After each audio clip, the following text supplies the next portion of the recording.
Subaru XP, installed Android head unit with 360 camera and voice command, 4GB RAM, 64GB ROM, Optimus brand.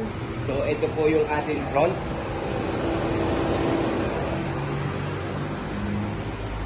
Side.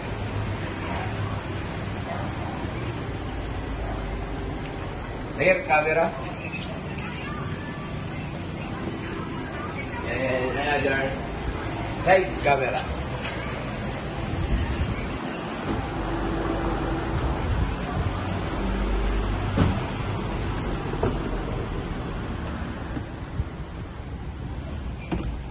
GB RAM, 64GB ROM, TS10, Optimus brand, Android head unit with 360 camera and voice command.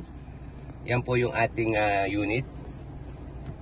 Yan yung mga application po. Yan. Meron po siyang AI voice command, Google Assistant. Then meron din po sa steering wheel yung customer natin ng XP. Working po siya.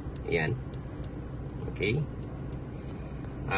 Try po natin si AI voice command. Ayan po. Pag gagamitin mo, on mo lang.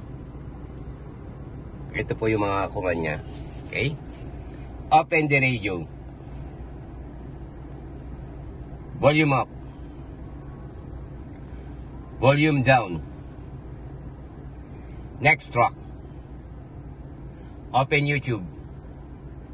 So, yan po yung ibang sample ng command niya. Pag hindi gamitin, off lang po natin. Okay. Tapos, try po natin si Google Assistant dahil Android siya. Installan din po natin ng Google Assistant. Yung sa steering wheel ng customer, yung voice, ginamit natin para sa kanya. Press mo lang. I want to go SM Molino. So, siya po yung kukuha nung route through Google Map dun sa lugar na sinabi mo para sa kanya. Yan po. Working.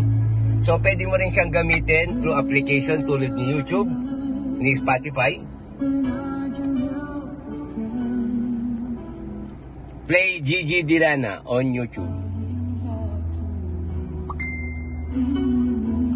Ayan. Pupunta sa channel YouTube. Kunin niya kay Gigi Dirana. Okay? Try naman po natin si 360 camera. Yung 360 camera po natin ay meron auto trigger, 20 kph pababa. Kapag signal light ka, gagana po siya. Ito. Yan. Left signal. Right signal. Hazard. Both side po. So, calibrated po siya kung mapapansin nyo. Ayan yung metro natin. Diretso po. Then, priority po si reverse. Reverse po natin. Yan. Good. Meron din siyang recording ng 360. Through USB, ang ganyan po. Lagay natin si USB, recording. View mo yung record ng 360 through File Manager lang po. Ito. Pasok tayo. Yan. Press mo si USB 2. Press mo DCIM. Yan. Tapos camera. Ayan po yung mga na-record niya. So, ayan po yung 4 na camera recorded. Good.